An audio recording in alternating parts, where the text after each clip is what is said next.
2014 में एक अनाउंसमेंट हुई थी और उस दिन पूरे देश ने सुना था।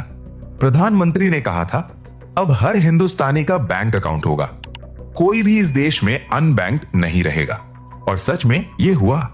सिर्फ हुआ नहीं बल्कि रिकॉर्ड बना। Guinness book of world records में नाम दर्ज हुआ।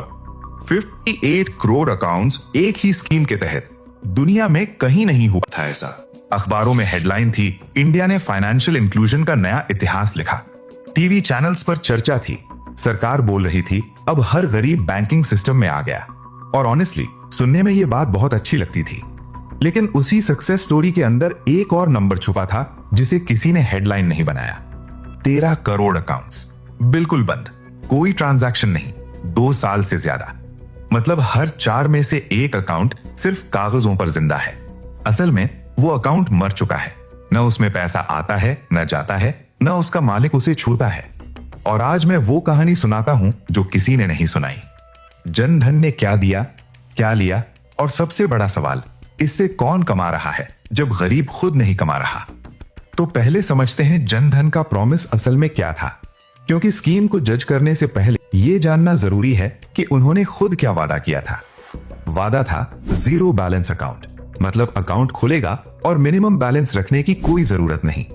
नॉर्मल सेविंग्स अकाउंट में अगर आप मिनिमम बैलेंस नहीं रखते तो बैंक हर महीने पेनल्टी काटता है। जनधन में ये नहीं था, कोई पेनल्टी नहीं, कोई मिनिमम नहीं। दूसरा वादा था फ्री रुपे डेबिट कार्ड, मतलब एक कार्ड जो एटीएम पर भी काम करे और दुकान पर भी, बिना किसी एक्स्ट्रा चार्ज के। तीसरा वादा था 2 लाख रुपए का एक्सीडेंट इंश्योरेंस, मतलब अगर अकाउंट होल्डर के साथ कोई एक्सीडेंट हो जाए तो उसके परिवार को 2 लाख रुपए मिलेंगे। ये एक बहुत बड़ी बात थी उस वक्त, क्योंकि गरीब तबके के लोग इंश्योरेंस अफोर्ड नहीं कर सकते। और चौथा वादा था 10,000 रुपए का ओवरड्राफ्ट फैसिलिटी। ओवरड्राफ्ट का मतलब होता है जब आपके अकाउंट में पैसा नहीं है तब भी बैंक आपको थोड़ा पैसा उधार दे देता है इमरजेंसी के वक्त। जैसे घर में कोई बीमार हो जाए और उसी रात पैसे चाहिए तो 10,000 रुपए तक बैंक दे देगा। सुनने में ये स्कीम एकदम परफेक्ट लगती है ना? Zero balance, free card, insurance, overdraft, ये सब एक गरीब के लिए बहुत बड़ी बात थी। अब देखते हैं असल में क्या हुआ। 56 करोड़ अकाउंट्स खुले, लेकिन उनका एवरेज बैलेंस क्या रहा? सरकार का खुद का डेटा है 4,768 रुपए, यानी एक अकाउंट में एवरेज सिर्फ 4,768 रुपए। अब इसे थोड़ा रियल लाइफ से कंपेयर करो। दिल्ली में एक महीने का मेट्रो पास बनता है 500 रुपए में। एक बच्चे की गवर्नमेंट स्कूल की फीस होती है 2,000 रुपए महीने में। और इन 56 करोड़ अकाउंट्स का एवरेज बैलेंस है 4,768 रुपए, यानी एक अकाउंट में इतना पैसा है कि बस 9 महीने का मेट्रो पास बने। अब पूरे 56 करोड़ अकाउंट्स का टोटल निकालो तो बनता है करीब 2,68,000 करोड़ रुपए। इंप्रेसिव लगता है जब तक कंपेयर नहीं करते। SBI, state bank of India, अकेला एक बैंक 47 लाख करोड़ का डिपॉजिट रखता है। जनधन का पूरा सिस्टम सिर्फ 2.68 लाख करोड़, यानी एसबीआई का लगभग 17वां हिस्सा।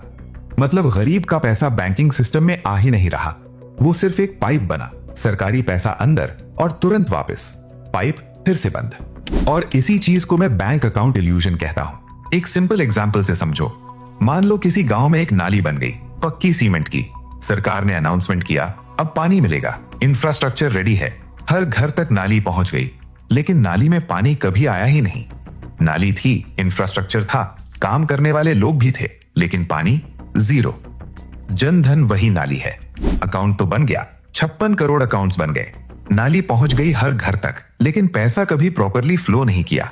फाइनेंशियल इंक्लूजन का मतलब सिर्फ अकाउंट खोल देना नहीं होता, जैसे नाली बनाना पानी देना नहीं होता। फाइनेंशियल इंक्लूजन का मतलब होता है पैसा काम करना, पैसा बचना, पैसा बढ़ना, सेविंग्स होना, इन्वेस्टमेंट होना, इमरजेंसी में बिना किसी के सामने हाथ फैलाए काम चलना।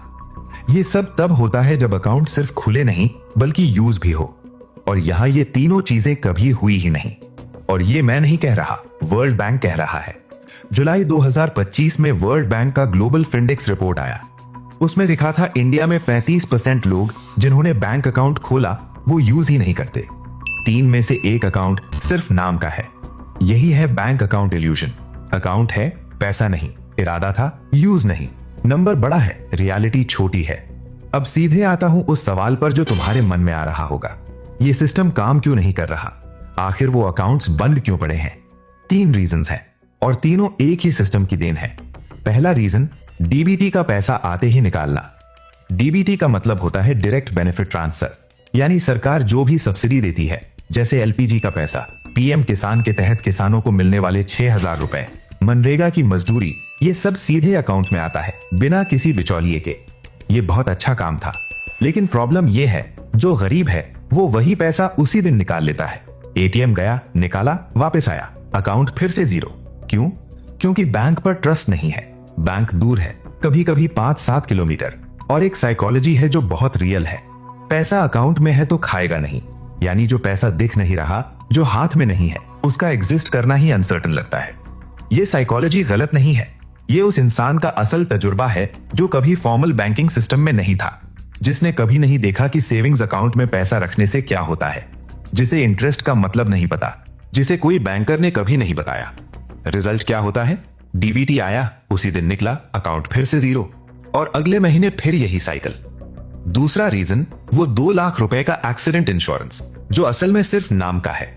सुनो ध्यान से, ये रुपे कार्ड पर 2 लाख रुपए का एक्सीडेंट इंश्योरेंस मिलता है, ये सच है, लेकिन एक कंडीशन के साथ जो कहीं बड़े फॉन्ट में नहीं लिखी। कंडीशन है, एक्सीडेंट से 90 दिन पहले तुमने अपना रुपे कार्ड किसी एटीएम पर, किसी दुकान पर या ऑनलाइन कहीं यूज किया हो। अब सोचना, एक गांव की महिला जिसके अकाउंट में कभी ज्यादा पैसा नहीं आया, जिसने कार्ड कभी किसी दुकान पर यूज नहीं किया, क्योंकि गांव में कोई मशीन ही नहीं है, नियरेस्ट एटीएम 5 किलोमीटर दूर है, और वो हर बार वहां जाकर कार्ड यूज करना अफोर्ड नहीं करती, उसके साथ एक्सीडेंट हुआ। परिवार ने क्लेम किया, रिजेक्टेड, क्योंकि 90 दिन में एक भी ट्रांजैक्शन नहीं थी। ये इंश्योरेंस था, नाम का, नंबर में 2 लाख था, रियलिटी में 0 था। Bank account illusion. तीसरा रीजन, ये अकाउंट्स एक फ्रॉड मशीन बनने लगी है। फरवरी 2026 में पुणे में एक केस आया, 85 साल के एक रिटायर्ड इंजीनियर के साथ स्कैम हुआ, 22 करोड़ रुपए चले गए, ये कंफर्म्ड है। इन्वेस्टिगेटर्स ने पाया कि पैसे एक अकाउंट में नहीं डाले गए, उन्हें हजारों डोमेंट अकाउंट्स में थोड़ा थोड़ा डिवाइड किया गया, जिनमें जन धन जैसे लो एक्टिविटी अकाउंट्स भी शामिल थे। एक अकाउंट में 500 रुपए, दूसरे में 1000 रुपए, तीसरे में 200 रुपए। इस तरह 22 करोड़ को इतनी छोटी छोटी जगहों में छुपाया गया कि ट्रेस करना बहुत मुश्किल हो गया। साइबर एक्सपर्ट्स बताते हैं, डोमेंट जनधन अकाउंट्स इस तरह के फ्रॉड के लिए इसलिए यूज होते हैं क्योंकि इन अकाउंट्स पर कोई नजर नहीं रखता, zero balance, zero activity, zero monitoring. और जिस गरीब के नाम पर यह अकाउंट खुला था, उसे खुद नहीं पता था कि उसका अकाउंट यूज हो रहा है।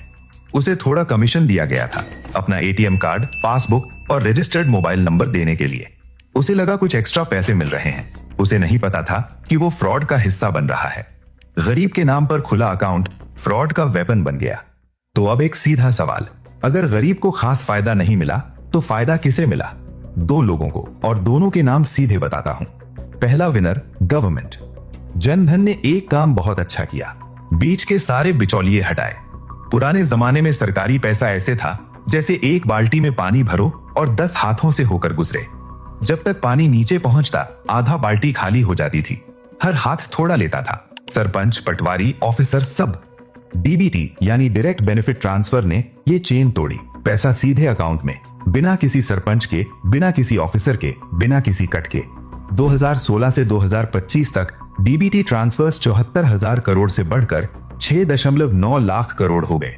और गवर्नमेंट का क्लेम है, इस पूरे डीबीटी सिस्टम से करीब 1.7 लाख करोड़ की लीकेज बंद हुई, यानी जो पैसा पहले बीच में ही गायब हो जाता था, वो सीधे घर तक पहुंचा।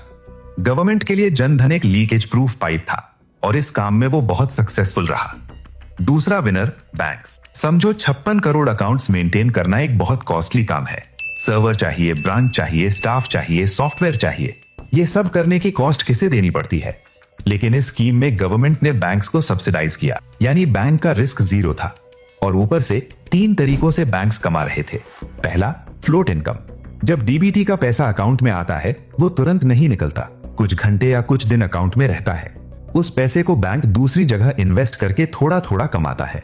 फ्लोट का मतलब यही है, जो पैसा ब्रीफली मेरे पास है, मैं उसे भी काम पर लगाता हूं। दूसरा, इंटरचेंज फी। हर बार जब रुपे कार्ड यूज होता है किसी एटीएम पर या दुकान पर, बैंक को एक छोटी फीस मिलती है। ये फीस बहुत छोटी होती है पर ट्रांजैक्शन, लेकिन 56 करोड़ अकाउंट्स में मल्टीप्लाई हो जाती है। तीसरा, ओवरड्राफ्ट इंटरेस्ट। जो लोग 10,000 रुपए का ओवरड्राफ्ट लेते हैं, उस पर बैंक इंटरेस्ट चार्ज करता है। ये इंटरेस्ट इनकम बैंक की होती है। यानी गरीब को बेनिफिट नहीं मिला, गरीब एक डिस्ट्रीब्यूशन चैनल बना सरकार के पैसे पहुंचाने के लिए, और जो इंफ्रास्ट्रक्चर बना उसका असली फायदा सिस्टम को हुआ। यही है बैंक अकाउंट इल्यूजन का असली कोर। बैंक अकाउंट खोलना फाइनेंशियल इंक्लूजन नहीं है, बैंक अकाउंट यूज करना फाइनेंशियल इंक्लूजन है। यही है बैंक अकाउंट इल्यूजन। नंबर बड़े दिखते हैं, रियलिटी छोटी होती है। न्यूज मत देखो, सिस्टम समझो। इस चैनल को सब्सक्राइब करना मत भूलना, क्योंकि यहां हम वो सिस्टम समझते हैं जो न्यूज चैनल्स नहीं समझाते। हम फाइनेंशियल टर्म्स को उस भाषा में तोड़ते हैं जो हर हिंदुस्तानी समझे। मिलते हैं अगले वीडियो में, तब तक अपना और अपने पैसे का ध्यान रखो।